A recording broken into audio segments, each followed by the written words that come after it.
आणि आता एक ब्रेकिंग न्यूज, चाळीसगाव कन्नड घाटात दरड कोसळली आहे। अवकाळी पावसामुळे दरड कोसळण्याची ही घटना घडलेली आहे। दगड मातीमुळे वाहतूक देखील विस्कळीत झाली आहे। जळगाव जिल्ह्यातील चाळीसगाव तालुक्यातील कन्नड घाट परिसरात ही दरड कोसळण्याची घटना घडली आहे। गेल्या 4 ते 5 दिवसांपासून या भागात सुरू असलेल्या अवकाळी पावसामुळे ही घटना घडल्याचं सांगण्यात येत आहे। सुदैवाने या घटनेत कोणतीही जीवितहानी झाली नाही, मात्र दरड कोसळल्यामुळे धुळे सोलापूर राष्ट्रीय महामार्गावरील रस्त्यावर मोठे दगड आणि माती साचली। परिणामी काही काळ वाहतूक विस्कळीत झाली होती।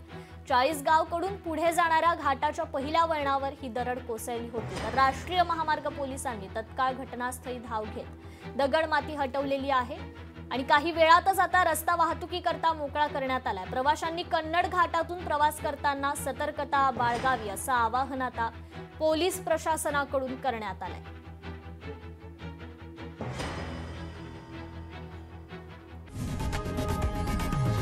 लोकशाही मराठी ऐका, पहा, जागरूक रहा।